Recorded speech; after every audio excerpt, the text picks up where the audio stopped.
very happy to have Henry Goldblatt from Entertainment Weekly, the editor-in-chief, moderating.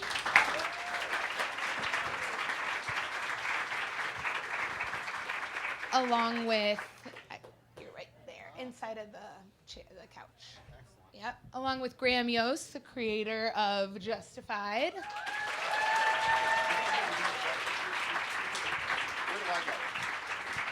Daniel Lipman and Ron Cowen, the creators of Queer as Folk, and Marta Kauffman, the creator of Friends. You guys are here. Have fun, guys. Hello. Thank you so much. Thank you for coming. Wow. Oh. Sure, with the bad knees. This is awesome. Thank you so much. I really appreciate you all coming out and spending an hour to hear me talk about my dog. It means a lot to me. No, we're here to talk about finales, and one of the. That's what this is. Yeah. Oh, unless you want to talk about my dog, he's adorable. We'll talk about your dog later. He would love that. What I love about this panel in particular is I couldn't think of 3 different shows to have on here: Queer as Folk and Friends and Justified, and I just and I've watched all 3 finales back to back actually a couple days ago, and I'm gonna I want to just dive in. One thing that struck me about each of them is that they all contained callbacks. There's the Friends finale, for example, that you have the airport run that Ross does. There's the a chick and a duck. There's a phalange. With Queer as Folk, you have flashbacks of the literal flashbacks of when the character Brian and Justin have sex for the first time, and Mel and Lindsay fighting. And then for Justified, you have a couple little other subtle flashbacks about Raylan and Winona's exchange, sort of echoed in the pilot. And Graham, I'll start with you. Like, does a flashback make a good finale, or is it just something you throw in for fun? There was a point where I thought that the finale was nothing but callbacks. I mean, it was just sort of weaving from one to another. I sort of felt like it was just something that we wanted to do because we were bringing a story to a close. And in particular, in Justified, we decided that the final season would sort of try to bring all the characters back to where they started and see what had changed. And so, yeah, we just kept on finding quotes from previous episodes, and we just went for it. Marta, how about you? I don't think we thought about specifically what we wanted to return to as much as it was a culmination of 10 years, and there were elements of the characters that we wanted to make sure we saw in the finale. But part of the difference is our finale was about life is about to move on. So we needed a little bit, we needed the touchstone of what it was before we move on, which is why I think a lot of that stuff was in there. And Ron, how about you guys? Well, I just wanted to say we were very, very fortunate in our career. We had another series called Sisters, yes. And we were on both occasions, both series, we were able to bring it to the conclusion that we wanted. The network didn't cancel it, and all of a sudden, you're talking to the cast and crew and saying, after lunch, forget it. So we were very lucky to do that. And I think that we always thought of our shows, especially dramatic shows, as a novel. And there's an overview over X amount of seasons, and you want it to come to a conclusion. I think addressing what you mentioned about Brian and Justin, that we did have a sort of a flashback in an unusual way, I think. There was a lovemaking scene between the 2 of them, and the director, Kelly Macon, did this rather, I thought, very imaginative thing, that the flashbacks were over their bodies. And it was their memories of all the different times that they had been together. So you saw it actually on their bodies, which I thought was really beautiful. It was like sex on top of sex, basically. Yeah. Sex a la mode, right. Part of it is that you want a feeling at the end of your finale of closure. Exactly. And so what makes a good finale to you? Who the hell knows? The show dictates it. I don't think there's one answer to that. The show tells you what the finale should be, and hopefully you find it and get it right. It's there. It's kind of like you just have to... I don't think there are rules. There's no formula for the perfect finale. You just have to know that you've come a long way, and that wherever it lands, needs to be satisfying. I think if I could add, I think the characters dictate it, and I think that whenever we've done our shows, we've never done what they're called Bibles or this is what the last episode's going to be. We always try to follow the characters, and they lead us. And sometimes, and I'm have the same experience, we would think of a story, and as we are letting the characters lead us, it turned out it was not that character story that we wanted to tell. It was another character. So you really have to do that, and that's I totally agree with You Marta. have to listen to your characters telling you what to do rather than stuffing words in their mouth or making them do. They're not your puppets, and you don't move them around. You have to listen to them. I actually want to ask all of you this. I was struck in rewatching the Queer as Folk finale, for example, that in a show that felt like it started out being about Michael, it ended up being about Brian, and Brian was the one who was very much featured in the last scene. Was that, again, were you following the characters, or is that something that you haven't even thought about? Well, we got off to a rather unusual start because it was an adaptation of a British show. And Showtime's marching orders to us were, we paid for this show, this British show, so you have to use it. So fortunately, there were only 6 or 8 episodes of the British show, which we used up pretty quickly because we did 5 seasons and 83 shows. But at the beginning, we were kind of being very loyal to the British show and to Russell Davies, who created it. So we were sort of doing the American version at the beginning, and then we started doing our own show. And in doing that, we realized that the relationships were quite different, as were the characters in the British show. And in our version, things changed. So yes, what you saw at the end was more what we were doing, was our show. At the beginning, we were sort of doing the American version of the British And the show. original British show was really about I'm 3 sorry, I'm characters, and we made it more of an ensemble piece. And I think all the characters began to grow, became more of an ensemble. Graham, how about you? Can you remind first the audience a little bit about the Justified finale? And was it something? Really? It's been that long It's ago? it's been like 3 years, 7 years? Yeah, I'm it's teasing. been 2 months. I'm teasing. Not even. Well, the big thing for us was coming back to the fact that we were adapting an Elmore Leonard story and doing a show that was trying to be true to Elmore Leonard's way of writing and his characters and story. So that really became the thing that we, felt we had to land on for our finale, was basically what would Elmore do. I gave these out in the season 1. It says WWED, which is not a sort of world wildlife erectile dysfunction. It is what would Elmore do? And yes, save the pandas. But anyway, it was Save the pandas' erections. exactly. And Elmore would end his novels in a certain way, so we tried to aim for that at least. I don't know if we did it perfectly. I don't think you can, but that became our marching orders internally. I want to add something else to it, and I'm not sure if you all felt this in what you did, but one of the things for us on Friends, the heart of the show, it was a show about that time in your life when your friends are your family. And then you get to a point in the show, 10 years later, and they're having their own families. The show's over. It's done. They are now into a new phase of your life. And part of making a successful finale is knowing when to stop and not overshooting. With Friends, there were certainly other circumstances going on at the time, certainly with the Joey spinoff, and there were seasons where there were cast negotiations going on. The Joey spinoff was a later thing that I had nothing to do with. So Oh, no, that I know. was after. No, of course. No, of course. But but you must have heard, did it affect the way you wrote Joey in the finale? Absolutely not. No, because it happened after. And were there, We had been saying we wouldn't do it, and then somebody else said they would. and were there times sort of during the cast negotiations where you thought, oh, season 8 or season 9 is going to be the last season? Yes, and season 8 and season 9. Yeah, and how did you prepare for that? What were the last episodes of those seasons? It was hard. It was hard, and the truth is, everybody knew it wasn't over. I mean, we had some fire drills, but no one believed it was over.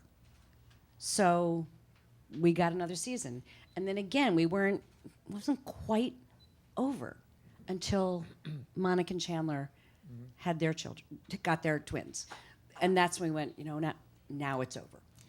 I want to talk. And luckily, the network got that and bled money out their ears. I want to ask you about the last scene in particular. What was there debate in terms of giving Chandler the last line and having the last scene be sort of the apartment, which was sort of the seventh friend in the series? We knew we wanted to have them move out of that apartment and leave that empty space, because every time I thought about it, I got teary. So we thought, oh yeah, that would work. We knew that would be an emotionally compelling image. And then we knew you have to undercut it with a joke. You just have to. It's a comedy. You have to undercut it. So we knew that was a safe place to go. How about you guys? Were there other endings that you considered? Well, I just wanted to say I agree with Marta. You have to know when to stop. And I think good shows know when it's time to go. And our show actually, similarly to Friends in terms of your friends being your family, the original premise of it was, of course we had the two lesbian characters, but generally boys becoming men. And as soon as the boys became men and they had their own lives separately, because they were bonded like the Friends were, we knew that we had to, we had to stop it. Did we have to answer? I just want to say that we're all saying exactly the same thing, that there is something at the center of your show. And when you realize what that is and you live truthfully by that, it tells you when it's over and how to do it.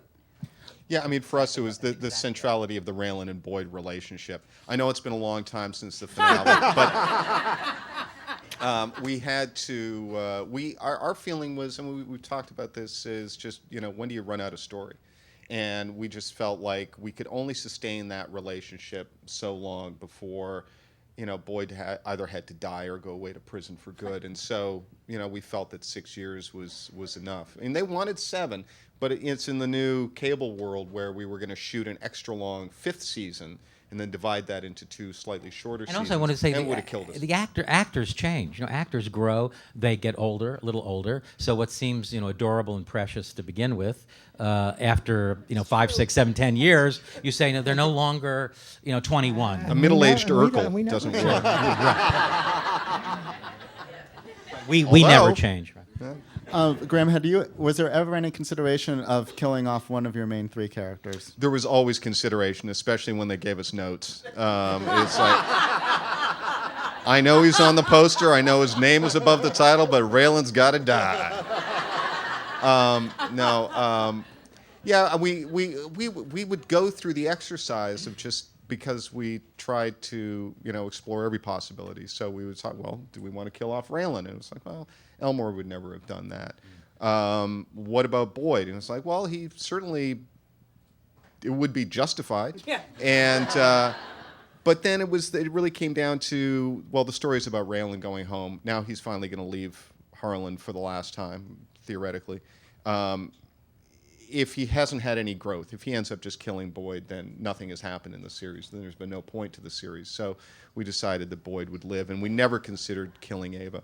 I mean, we talked about it, but it was just, Joelle would bring cupcakes to the writer's room. So How can you kill someone like that? wins. Yeah. No, but it was Wait, also. you got cupcakes? We got 1 year, and then she got a lot of mileage off of those cupcakes. But in Elmore's world, often the woman usually the woman always lives. But sometimes she gets away with the money. And so we felt that was right for our ending.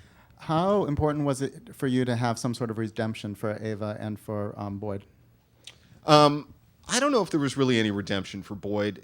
I think Boyd's redemption is the fact that he was played by Walton Goggins, and that he was just so charismatic that you loved this this horrible, horrible human being, this awful sociopath who was charming and well-spoken, but just did horrible things. For Ava, that was important. We realized at a certain point that Ava was the client of the series, and that when Raylan walked up to her door in the pilot, and she says at some point later in the scene, when I saw you at my door, I knew everything was going to be okay. The final episode was called The Promise, and to me that was the promise of the whole series, is that he was going to take care of her. So that was important. I want to go around the panel and ask, was there anything left on the cutting room floor for the finale that you wish had been put in? I don't think so. No, I don't think so. I think it was all used. Every single person I ever knew was somewhere waiting at an airport or in the coffee house as extras. My lawyer, my agent, family members, David's partner, kids that everybody was in them. So the only way I know that some stuff was cut out is family members going, "I can't believe you cut me out." You know, if there was something cut out of the finale, I just remembered. We had introduced a character, if you know the show, who was Brian was the king of Babylon, whatever, and he was getting a little long in the tooth, and we introduced someone who was going to be sort of take over. And there was another character that resembled Justin, another character resembled Brian, and at the end you saw that these two people, it was going to continue, this life was going to continue, and for some reason that was taken out, remember? Yeah, the reason was we didn't like it. Oh, yeah. It wasn't All right, that's a good reason. That's a good reason. Graham, how about you? You know, I can't remember anything that we actually shot in the finale. There would be little scenes here and there. It's just that's not going to fly. And you know, the landscape has changed such that FX no longer cared how long the episode was, as long as it was relatively on budget. So because of the secondary market is now, you know, Amazon Prime and Netflix, so it doesn't matter. So we would cut things just because they were slowing the story down, or you know, just didn't work. And that actually bringing up Amazon and Netflix is sort of interesting to me, and I imagine this has been more of a consideration for you than shows that have ended previously, which is nailing the finale is even more important than ever because of the legacy of the show, and you want people to binge and you want people to rediscover it. And how much of that was weighing on you as you were crafting the finale? It really wasn't. I'm sorry. You're like, screw you fans now. Yeah, screw you fans. Thanks for all your support. No, it was all of that, all of the talk of the pressure of the finale. I honestly only really thought about it when people would ask the question, and I would say, "Thank you. I am now scared shitless." You know, but the actual doing of it was just trying to make the story work. And I think ultimately the experience of binging it or watching it week by week, you know, hopefully with Justified it'll be roughly the same experience. I understand the terror. When the last 2 weeks that we were writing that, I literally knitted 14 hats. I was so anxious about it and about getting it right, because it does, and it had nothing to do with its afterlife. It was more, after 10 years, you want to get this one really right. Partly because of the scrutiny, but partly because we're saying goodbye to. And there is a kind of, you want to express your love for these characters and the mourning. So you want to get it right. Was there ever any scenario kicked about that Ross and Rachel would not end up together? For about 4 seconds. I mean, you that would have been dumb. The first episode, we see that he loves her, and we tried to keep them apart as much as possible. I was saying earlier, literally, my rabbi would stop me in the parking lot and say, "When are you going to get them together?" Was your rabbi an extra in the final episode? No, but in the next to last episode, I did mention his name as one of the people. But actually, just a quick aside story. The person who I went to college with, and he actually performed my wedding. We did an episode where we'd say that Monica slept with Billy Dreskin, was his name. That poor guy. His entire congregation called him. This is a rabbi who's been just, sort of outed as being a sexual human being, and it was not pretty. Were there any other scenarios that you guys considered to end the series? Yeah. Oh, sure. Come on, give us a taste of one or two. No, there was one storyline that could have gone 2 different ways, and we discussed the ending many times with Brian and Justin, and they told us what they thought would be the appropriate ending for their Brian and Justin. characters. Yeah. Yeah, our characters. Yeah. We talk to our characters.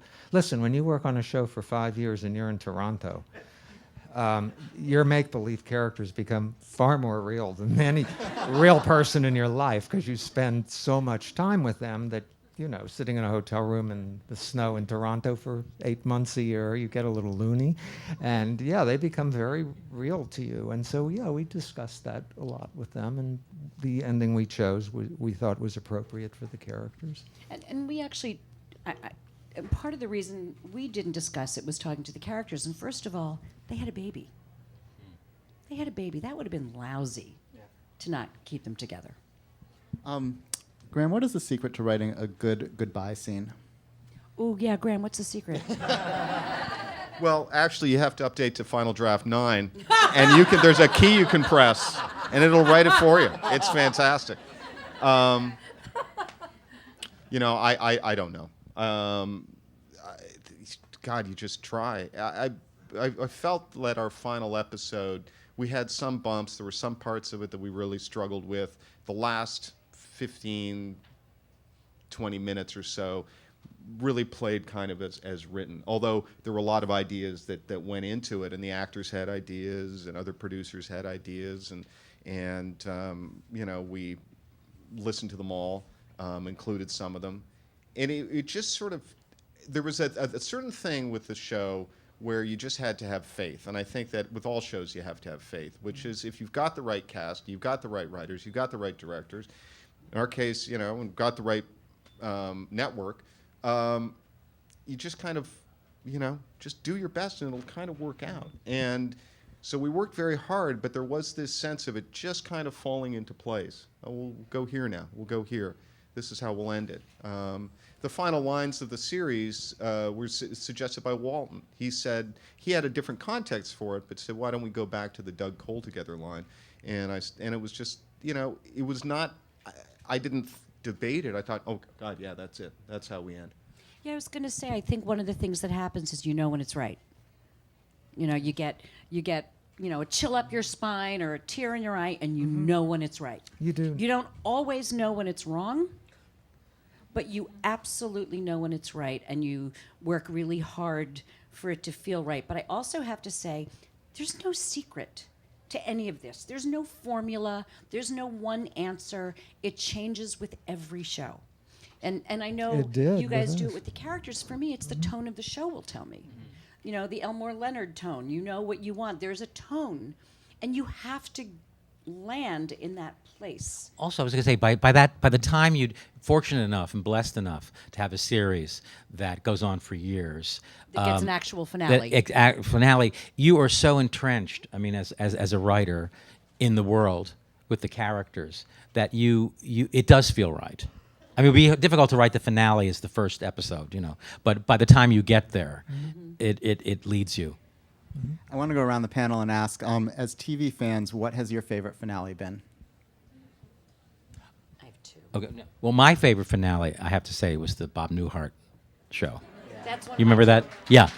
That Me I too. thought that was Me so brilliant, and I remember at that point, of course. Well, I guess there were DVR, not DVR, VCRs, but I remember watching it. And now of course, you can record it and watch it whenever you want. But we watched it when it was on air, and that moment was so brilliant at the end, just unforgettable. Okay, I'm going to jump in because I got to go to the Creative Arts Emmys a couple of years ago. Joelle and I presented something. Yeah, everyone was looking at me. Anyway, so we come to the table after, and it's really the rehearsal for the real Emmys, right? So they're rehearsing all the meals and all the performances and everything. But we come to the table, and Bob Newhart had won for his run on Big Bang Theory. And so I look over, and he's coming in, and I said, Mr. Newhart, I decided I'm going to be the guy who's going to help him to his table, because it's Bob freaking Newhart. And I said, what table are you at? And he said, well, 214 or whatever. That's my table. And he's sitting. And so I sat next to Bob Newhart. And I had to ask him. I said, so what about the finale of Newhart? I said, I said, whose idea was it? And he pointed, his wife was off getting food. He said it was her idea. She said, what if you went back to the old bedroom set? of the Bob Newhart show. I wonder if she'll marry me. And so, and I said, did you know that it was going to be this landmark event? And he said, no. But they had put a curtain in front of that set on the stage, and they shot it, multi-camera. And he said when they opened that curtain and showed the set to the audience assembled, they went nuts. And he said, that's when I knew. Yeah. Marta, what's your... Did I mention that I sat next to Bob Newhart? Marta, what's your second? Well, when I had sex with Bob Newhart, He told me about that. Oh my God, I did too. gentlemen, You too? You too? all right. Right. Boy, that Bob Not gets me. around. My God. I thought the ending of 6 Feet Under was genius. I thought it was genius because I get chills thinking about it. They started by saying everyone dies, and that's where they ended. Everyone dies. And it, for me, didn't even matter the music and who and how. It was just a full circle. And it landed in such a perfect place. Those are my 2 favorites. And MASH. Yeah, Bob Newhart, and the other one that I still remember, and it was so long ago, was the ending of St. Elsewhere. Oh, absolutely. And the little boy had the snow globe, and he shook it, and in the snow globe was the hospital. And I thought that was so. And he was autistic, and that the entire series was his in his. It was just a Kind of like Sound and the Fury kind of thing. It was just Yeah. so profound as to where do we all live, and what is our reality, and whose imagination are we all living in, and what is reality? And I mean, I'm just It was so like the end of Men in Black. fascinating. Yes, Yeah, the little world. it so fascinates me. You were all fortunate enough to have your original cast with you at the finale during these finales, or for you, depending on who you didn't kill off. But that was your own choice. How do you feel? Do you feel for showrunners who have to cobble together a finale when 3 of the regulars have left and it becomes a little more of a difficult process? Yes. I guess it depends on the show. If you look at something like Law and Order, or SVU, they've been through so many casts that I don't think it would be the same thing, because it's not about them. It's about the procedure. Right. So in those cases, no, that isn't an issue. I think if it's a show, and even MASH was able to do it where they changed a few. I think shows that are truly character driven, it would make it extremely difficult to do, but I think it's been done. If all of a sudden you only had 4 friends and you had to write a series. The show would have stopped. Yeah. I feel for every showrunner, having done this twice, once for 6 years and once for 5 years, because I think it would be interesting to talk about, we can't here, it's about the final finale, but a showrunner's life is very, very difficult. At least in our experience in both shows, I don't think we ever had a day off. And we never allowed ourselves a day off. I used to say to Dan, it's sort of like turning your car off and then turning the engine back on from cold. You always kind of have to leave it idling even when you're not driving it.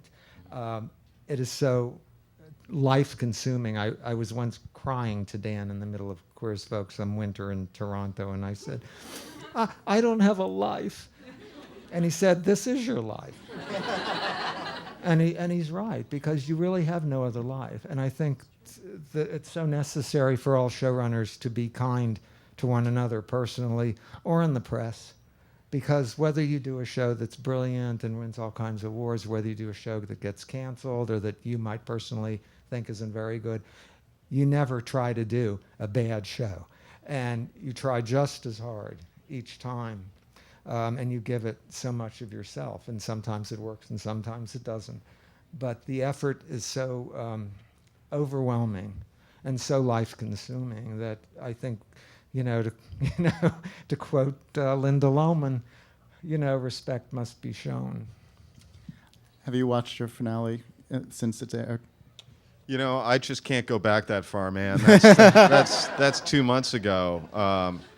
No, I mean the thing is that I don't think I have. I've seen it on the DVR-Q and thought about looking at the last bit, but I'll wait for that sort of wallowing in self-adulation for some other time. But the thing of it is, you spend so much time in the editing room with it that I saw that last episode 20 times, and you know, it's like I've seen it. And then we had screenings. We took it down to Harlan and screened it to people for people in Harlan, and then we had a screening in L.A. And it's a little bit of that after that one, I was like, okay, enough. You know. What's your favorite moment from it? You know, it's probably the last line. You know, probably the last exchange between Raylan and Boyd. I just get a little choked up thinking about it, which is really kind of sad. My nickname, which was started 13 years ago by an executive at NBC, Catherine Pope. I don't know if you ever worked. Did you work with Catherine at all? She called me Weepy McWeepster. So, May I call you that? Yeah, anyone can call me that. And so that last week on set, I was a wreck, and it was pretty funny. And so yeah. And as Marta says, that's a lot of the litmus test of, is this thing going to work? It's just, how do you feel? Do you laugh? Do you cry? Do you get upset? Marta, what's your favorite moment from the finale? Have you seen it recently? You know, I about 2 years ago, my husband and I were somewhere, and the finale was on. I hadn't seen it in 8 years, and I got very emotional. I was really moved by it. And I was sitting there thinking, am I moved because it actually worked? Or am I moved because I feel so freaking old watching it?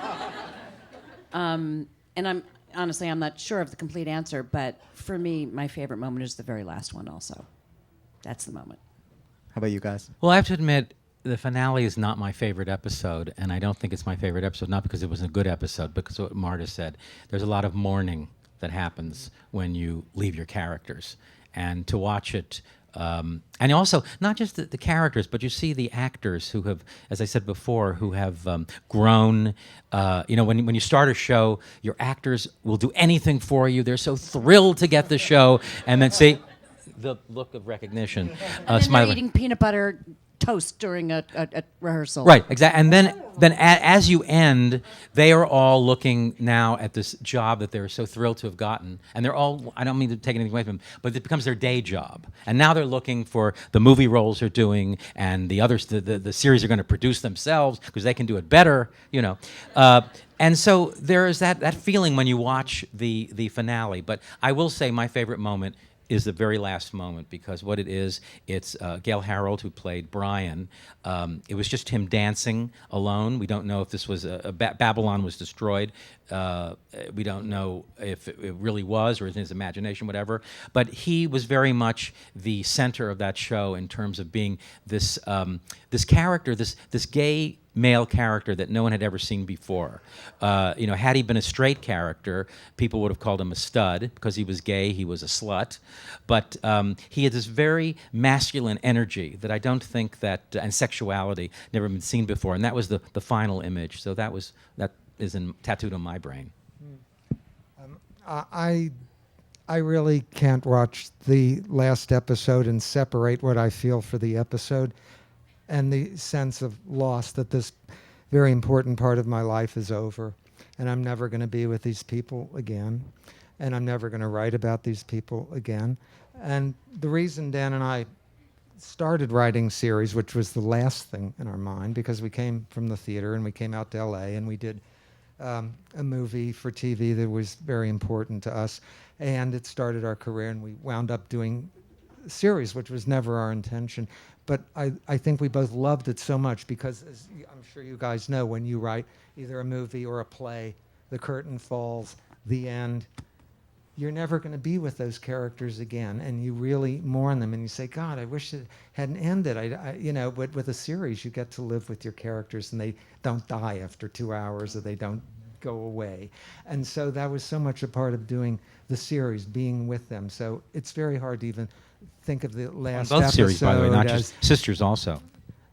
Sisters was very interesting. Dan wouldn't tell you this, but I remember we shot the last scene on the lot at Warner Brothers in that sound stage, and everybody left, and we're going, where's Dan? And he is walking around that sound stage alone in the dark. He was the last person to leave. As he said, I was there, I turned off the lights and And I left. turned on the lights at the beginning 6 years before. And so yeah, he had his very private moment, which I've just revealed to everyone. But I have to say, one of the other things I think about when you're doing a finale, I remember this feeling when we did our last table read of, it's the last bagel I'm going to have with this group of people. yeah. It's the last cup. That's the last carrot. That's the last carrot. It's the last time we're going to bring in cheesesteaks. You know, there's a little bit of like, there are many, many lasts. But my favorite real moment while we were shooting was we had to shoot out the coffee shop. And as they were taking down the set, the crew, the cast, the producers, the writers, we all just sort of sat in that space as they were carrying things away. And it turned into this impromptu pizza and beer party, and then music started playing, and everybody was signing the set. Everybody like wanted to just say something, and that was actually my favorite moment because it was about us all coming together to experience this last piece. We had a thing like that on Justified when everyone just started doing heroin and drinking bourbon, and it was amazing. Now, our you know, one thing I think that it's hard about the finale is that, I mean, it's true for every episode. It's true for the pilot. I've been looking. Someone found this collection of photographs that were taken during the Justified pilot, and it's like, wow, look at us then. But every episode is also a documentary of that time in your life. And so you know, especially if you're on set, oh, I remember that day. Yeah. I remember that take. I remember that moment. Mm-hmm. And so that finale will be, but we didn't shoot that final scene last. We shot other things last. We were on what's called the Disney Ranch, and we had this amazing day. The sun was out. It was warm, but not too warm. Jacob Pitts, who had already wrapped on the series, showed up with his guitar and was playing, and people were bringing extra food trucks in, and it was just this wonderful day. Except that, no, actually, that was the previous day when Sam Elliott was walking around with a hole in his face, and that was really disconcerting. But it was just, this is a great way to end this thing. We had this idyllic day. That's great. I gotta ask the flip side of the question. Is there something in rewatching your finale that you're like, wish I twisted just a little bit? I think in every episode that you watch, always. I agree with Graham. I watch these episodes and I say I was behind the set there, and I told that person not to wear that whatever piece of apparel, and they did, and I was furious, and I was so upset. And 10 years later, you say, doesn't matter, didn't matter. How at all. did I let that line stay in? Yeah, exactly. How did I let that happen? Exactly. all my children are perfect. How about you? Honestly, there's some moments where everything is wonderful, and there's other moments where nothing but regrets. Every line, every performance, everything. It's just like, oh, God, we could have done that better. But if I can interrupt you, Graham, we have you the can't. knowledge, as someone once said, and the audience does not have the knowledge, and they don't know. I mean, I've been asked by many people to look at something that they have problems with, and I don't see it. And they say, but don't you see this? No, because they have the knowledge of what they did. That's very true. It's sort of like when you go, if you've ever gone backstage after a performance to visit a friend who was in the play, or Yeah. have they ever not said, "Oh, you should have been here last night"?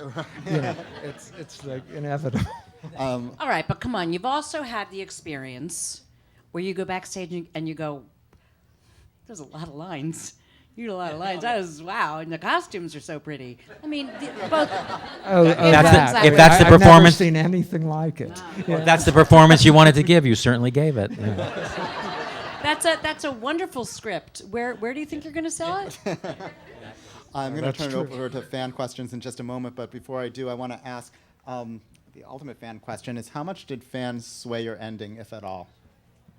Well, it's very interesting. I wanted to bring it up. I'm glad you did, because when we were doing Sisters, there was no online at all, so that input wasn't there. But we started, when we did Queer as Folk, people began to, in fact, the network even said, that the fans are writing in, and they want this story. They want the character to go this direction. They want the story to do this. And as much as I appreciate the fans and the audiences, I said this is not this is not the Red Cross. I mean, this is an artistic endeavor, and we have. It's like well, if Shakespeare lived.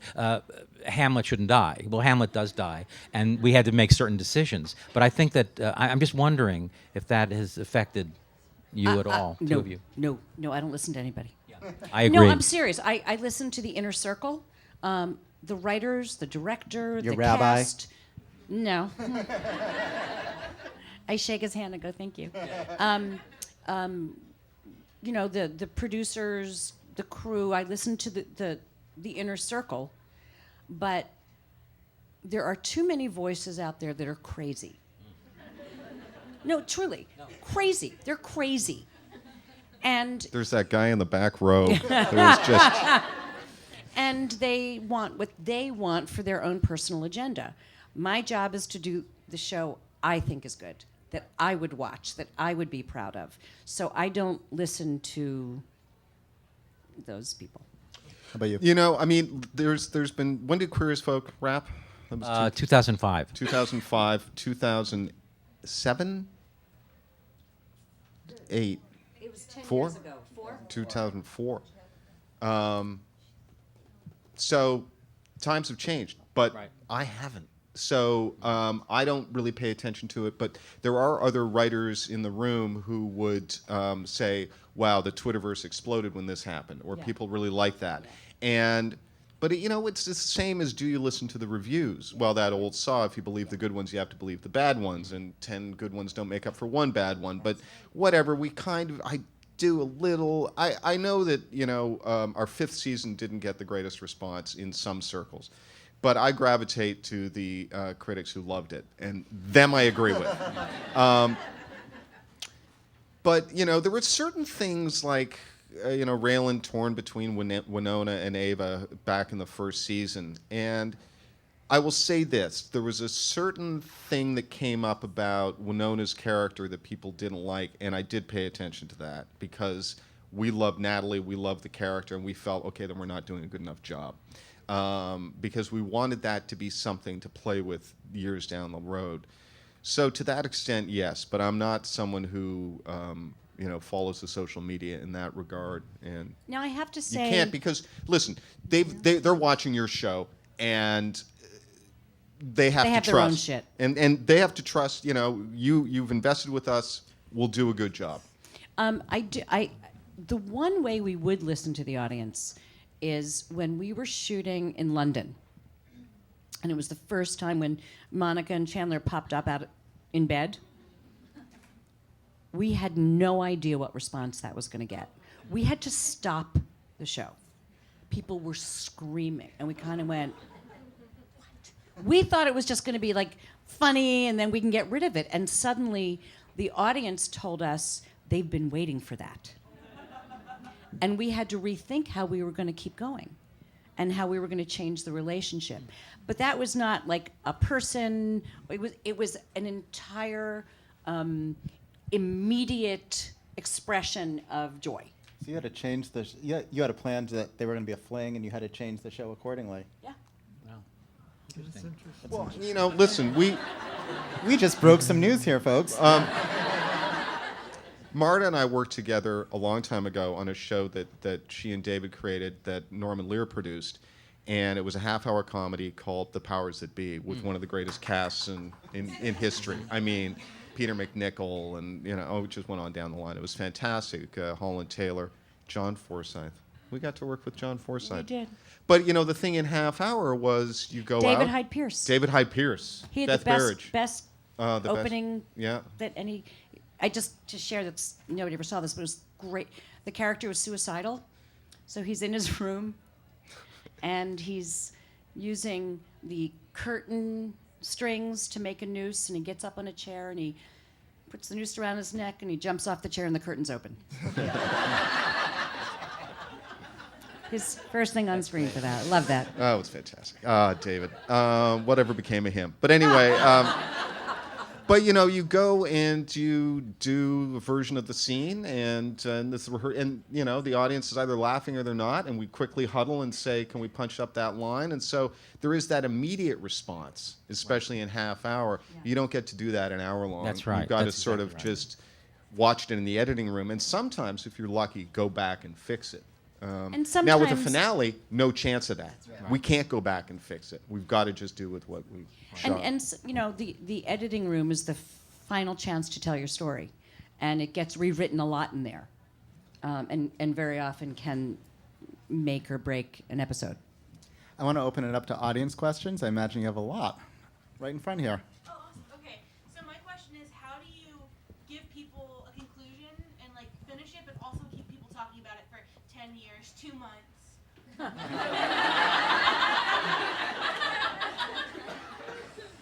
They don't talk. I mean, except in the cases of extraordinary finales like the few that we were talking about before. I don't think what they talk about is the finale. They talk about the impact of the characters in the show, and that's what they carry forward, not literally the finale. But the danger is that you're going to do a bad finale that they're still going to be talking about in 10 years. And I think that there is two fears going on, which is, are we going to be lauded? Are we going to, give the audience what they want, and hopefully in a way that's unexpected and they feel satisfied? Or are we going to be something that is going to be roundly, dismissed and criticized? And there is that fear lurking, And so for us, there was honestly a sense of relief at the end of Justified. I know it's been a while, but okay, we didn't blow it. Well, I also wanted to say that, whether it's been years or months, in Graham's case, that joke keeps working, by the way, Graham. There's an objectivity now, looking back. In our experience, at least in mine, you're very insulated when you're doing your show. There's the world, and there's the world that you're involved with in your show. And I don't think you ever think about this is going to have an impact, this is going to last, this is going to be on DVD and people are going to watch it in the next 25 years. You're not thinking of any of that. You're just trying to be as honest as you can with the characters. And hopefully if you do that job as a writer and a producer, it will have an afterlife after that. But I don't think in the course of doing it, you're thinking about that at all. At least we didn't. No. First of all, for all of us, I would say thank you for being here, because without the fans, we would have not had the opportunity to do what we all got to do and what we loved. So they're very dear to us. Yeah. But having said that, and not to be disrespectful, you do have to listen to yourself. You have to be loyal to your show. You have to be true to your characters. And I think that has to come first. I don't think it's a good thing to write for somebody else, because when you write for somebody else, that means that part of you is not being true to yourself. So the work you do is never going to be totally what you believe in, and I don't think it's ever going to be as good as it could be, because part of you is basically trying to make somebody else happy. And that's the same with being in love, actually. If you're going to sacrifice who you are in order to get somebody to love you, then that's not really a very loving situation. So you have to say thank you, but you have to be true to yourself. That's wanna very say that- sweet, Graham. Are you going to start crying? Weepy. I just wanted to say that cultural impact is a very strange thing, and I think all three shows have obviously had cultural impact, but it's nothing that you really think about. I mean, we're all fortunate that that's happened, but it's not something that you go into. I mean, when you began Justified or Friends or Queer as Folk, you never ever thought that at all. I have actually a question for our fellow panelists that I've been thinking of because we were coming to this panel. And I was thinking that there are certain movies, films that we all love that had a happily ever after ending and they were wrapped up and tied up with a bow. And other ones did not end that way. And I was thinking of Casablanca. I was thinking of Gone with the Wind. I was thinking of The Way We Were, movies that we all love so much and that are such classics. And in none of those movies did the two people get married and kiss at the end and go off into the sunset to live happily ever after. And there have been plenty of movies that we've all seen where the last shot is the couple kissing the end. So is there something about not having the people end up together that makes it sort of live longer in the audience's mind and in their hearts, because part of you is wondering what happened next or imagining what happened next. I think it has more to do with film versus TV. You know, film is like a one-night stand. You go, you watch, it's over, and whatever that is stays with you. You get married to a TV show, and it comes into your home, and it's intimate, and you do it for many years. Right. So I think, That's a good point. I think the need for closure in a TV show is different because you've grown up with these people. What do you think, Graham? Well, I mean, to add to your movies, I think that the ending of, I don't think there's any question, the greatest film ever made, Mad Max Fury Road, which I've only seen twice. I've only seen twice, both in 3D. Seriously, I love that freaking movie. But they don't end up together at the end, and it is incredibly satisfying. And there is something about that. I think the one thing about that, and I agree with Marta that movies and TV are different, but there is that sense, and it also is a difference between a comedy and a drama. Is that it's a feeling with those bittersweet things of, it sort of grounds it, because we all know that life doesn't work out perfectly all the time. Most often it doesn't. But you give this little glimmer of hope, you know, that okay, they're not all dead at least, you know, okay. And truthfully, I guess in some ways they did break up because it was the end of an era for them. You know, in It my is show, bittersweet. yeah. They're all moving on. They're not going to be It's hanging out. bittersweet. They're not going to be going that coffee shop for all effect. Cafe, you know, Central I Perk thought it is was gone. very sad because I did see the ending of your show recently. It was very touching because they would never be together again in same that way. apartment, and it was sad. That era, what you were saying, that the friends or family, but that is over with. But that's life. And they have to move on. They must move on. Mary Tyler Moore. Yeah. When them all going out in the group hug. I mean, that it was was great. It was Yeah. heartbreaking, but it was wonderful. Who else in the audience has a question? I see somebody back here. Yes. Go ahead, you. Yes. Hi. I was wondering how you all felt as successful showrunners when How I Met Your Mother became what most people consider to be the worst received finale. Well, but that's the fear, right? That's the guy with the whip behind you saying. I felt yeah. so bad for them. Yeah, I did It's too. heartbreaking. Because I mean, it's like, oh my God, that's, you know, you think you had it right. Oh, that's awful. well, and listen, I watched that show on and off, and I honestly didn't watch the finale. But I understand it was something that they had planned right from the beginning, and that's okay. You know, it's just that sometimes the show changes, and that's not what people want in the end. That's tough. And I think of Seinfeld, and that is that fear of somehow if you screw up the finale, it's going to slightly taint the memory of the whole show. Whereas if you do it well enough, whew, they're not going to, you know, it's not going to hurt the I mean, there were reaction. some other very, very bad finales, and the shows live on.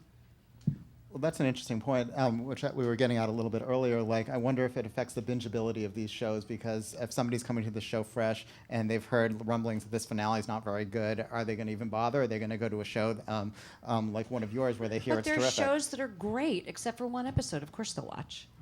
They'll go through the journey. Right. Who else has a Absolutely. question? Right in front here. My question is for Marta.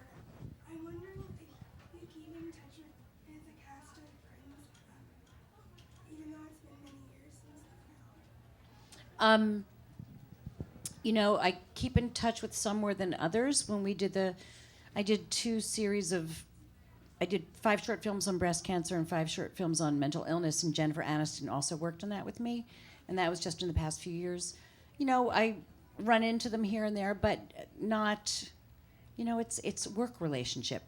You know, you get in a work relationship with people, and these are the only people you see. These are the most important people in your whole world, and then you go to your next job, and they're the most important people in your whole world. That's true. I see a woman in back of the aisle. Do you consider the finale just the final episode, or if you know you're going to have it ahead of time, you know, those last few episodes, are they really all the build-up? Are they all really part of the finale? The whole season builds to the finale. In our case, we had a 2-parter because 21 minutes was not enough time. Yeah, and I think it's also the modern era of binging and you know, Netflix and Amazon Prime and all of that sort of sense that, yeah, you're creating this serialized story. So, you know, none of these shows, well, Friends to a certain degree there were standalone episodes. This, well, as you would call your episodes, the one about. But you also had these character storylines that's really what people came back for. So Justified became essentially more of a serialized drama. So in fact, yes, the whole final season was the finale. Well, you know, Long way of answering. just so you understand, in the writer's room for any show, we have a board, and you are building the blocks of the final season, or of any season. Because, you know, every season really does have a finale. It's not the series finale, it's a season finale. But in terms of the finale, the final finale, everything is built like building blocks, stories. We always try to do, especially in a dramatic show, you cannot escape the serialization, although we did try on both of our series to make sure that each episode was contained enough so that you at least, if you weren't following the show, you wouldn't just say, well, how can I watch season 4? I haven't seen, you know, so you could watch the episodes. But that's how you get it. So I would say that, yes, you're building to the finale, and the last few episodes do sort of helpfully push you up there. Right in the front over here. So I was thinking about that, the kind of difference between a series finale and the final finale. How is kind of the process of writing that different? Because you mentioned how you want to wrap up kind of the season and the story of the season, but you also need to carry it forward, maybe have a cliffhanger. Like, how's that process different? That's it. I mean, that's how it's different, is that you're often... You answered your own question, sir, and very well done, I might say. Yeah, you've got to set things up for the next season. And in a satisfying way, conclude the season you're in, but make people go, can't wait till it comes back. We've got time for one more question. There's a woman with her hand up very high with glasses. I was wondering, like, Marta, I know you're doing. Would you stand up? Yeah. It's hard to hear you. I know you're doing a show on Netflix now, and I was wondering, when you have like 13 episodes like that, you don't know that there's going to be a second season for any of you, and you're doing one you don't know. Do you try to write to that it's going to be satisfying for people and still leave something? Like, how do you? Well, yeah. The whole point is bring us back. So you do want to leave some, it's got to be a satisfying conclusion to the stories you've been telling, but you do want to leave some threads open so there are enough people saying to Netflix, hey, we want to know what happens next season. All right, since this is a panel about finales, how should we end it? In a satisfying, compelling way. A cliffhanger. A cliffhanger, I vote definitely. for a cliffhanger. It's a cliffhanger. Oh, I have one more thing to say. There you go.